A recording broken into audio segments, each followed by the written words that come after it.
ସତରେ ବନ୍ଧୁମାନେ ଜୀବନଟା ଏମିତି ଗୋଟେ ନୌକା ଏମିତି ଗୋଟେ ଭାର ସମ୍ଭାଳି ଚାଲିଥାଏ ଗୋଟେ ମଣିଷ। ସେ ଝିଅ ହଉ କି ପୁଅ ହଉ। ଦେଖନ୍ତୁ ଯଦି ଗୋଟେ ପୁଅ ଜୀବନରେ କ'ଣ ହେଇଥାଏ ନା, ତା ଜୀବନରେ ଯେତେବେଳେ ସେ ଏକୁଟିଆ ଥାଏ, ବ୍ୟାଚଲର ଥାଏ, ସେ ଗୋଟିଏ ଟୋକିକୁ ମୁଣ୍ଡେଇ ଥାଏ। ସେଥିରେ ବାପା ମାଆ 2 ଜଣ ଥାନ୍ତି। କାହିଁକିନା ଗୋଟିଏ ଶୀର୍ଷରେ ଥାଏ ସେଇ ଯେହେତୁ ଟୋକିଟା ଇନବାଲାନ୍ସ ବା ଭାରସାମ୍ୟ ହରାଏ ନାହିଁ, ସେତେବେଳେ ପୁଅଟି ଭଲସେ ସମ୍ଭାଳି ପାରେ।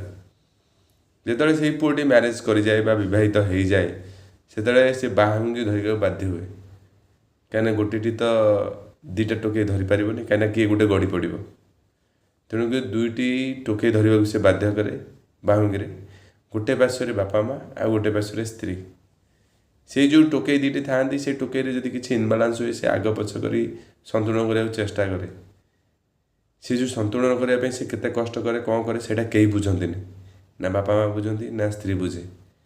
ସନ୍ତୁଳନ କରୁଥିବା ଲୋକଟି ହିଁ ବୁଝେ। ସେମିତି ଗୋଟେ ଝିଅ ଜୀବନରେ ବି ସେମିତି ହୁଏ। ଗୋଟେ ଝିଅଟେ ଯଦି ବାହା ହେଇକି ତା ଘର ପରିବାରକୁ ଛାଡ଼ିକି ସେ ତା ଶାଶୁଘରକୁ ଆସେ, ସମସ୍ତଙ୍କୁ ଛାଡ଼ିକି ନୂଆ ସଂସାରକୁ ଆସେ, ସିଏ ତା'ର ସମସ୍ତେ ନୂଆ ଅଚିହ୍ନା ଲୋକ।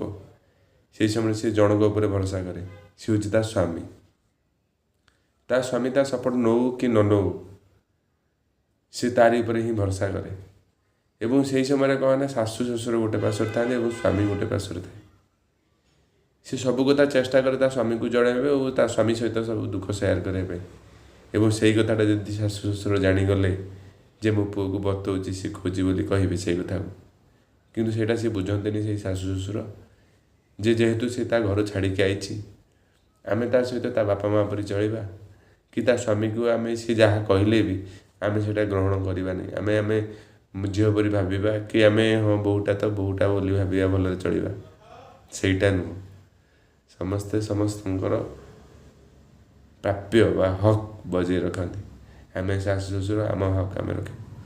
ସେହିପରି ଝିଅଟିଏ ବି ଭାବେ ମୁଁ ମୋ ସ୍ୱାମୀ ହକ୍ରେ ରହିବି, ସିଏ ତା ସ୍ୱାମୀ ପାଖେ ତା ହକ୍ ହାଜିର କରେ। କିନ୍ତୁ ଗୋଟେ ପୁଅଟେ ଯଦି ତା ବାପା ମାଆଙ୍କୁ ଭଲ ପାଉଥାଏ ନା, ଏଇଥିରେ ସେ ଇନବାଲାନ୍ସ ହେଇଯାଏ ବା ସନ୍ତୁଳନ ରଖିପାରେନି।